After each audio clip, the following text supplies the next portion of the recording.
86వ కీర్తన 16వ వచనంలో, అయ్యా నేను నీ సేవకుడు, నీ సేవకురాలి కుమారుని. చూడండి దావీదు ఉద్దేశం. ఎవరిని ముందు పెడుతున్నాడు?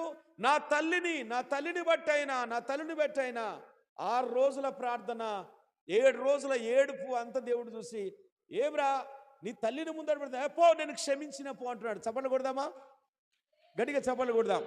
అబ్బా, అబ్రాహ్మ నాయనకి వచ్చింది కానీ ముందటున్న అరుణమ్మ గారికి మాత్రం విని రాలేదు. చప్పట్లు కొడదాం, దేవుడికి స్తోత్రం. హల్లెలూయా. చప్పట్లు కొడదాం. హల్లెలూయా, హల్లెలూయా. ఇప్పుడు చెప్పండి, ఏడ్చిన దావీదును దేవుడు క్షమించాడు. ఒకళ్ళ మీద ఒకరు నిందలు మోపుకున్న అవ్వాదమును దేవుడు తోటలో నుండి గెంటి వేశాడు. ఈరోజు సేవలో ఉన్న మనం ఏ రోజన్నా ఏడ్చినామా? ఇతరుల మీద ఏడ్చినాం కానీ మనకు మనం ఏడాడిచినాం? యేసుక్రీస్తుల వారు అంటూ, నా కోసం ఏడవకండి, మీకోసం మీ పిల్లల కోసం ఏడవన్నాడు. ఎందుకు ఏడవన్నాడో తెలవలేదు, ఎందుకు గోజాడమన్నాడో తెలియదు. కానీ మత్తయి సువార్త 5వ అధ్యాయం 4వ వచనంలో దుఃఖపడువారు ధన్యులు, వారు ఓదార్చబడుదురని రాయబడి ఉంది.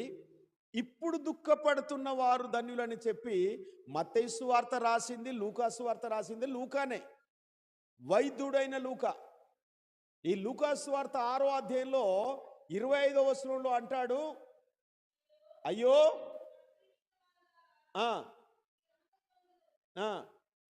అయ్యో అందరి విందాం జాగ్రత్తగా. మత్తయ్య గారు ఏమన్నాడు అంటే, దుఃఖపడేవారు బహుశ్రేష్ఠులు, వారు ఓదార్చబడతారన్నాడు.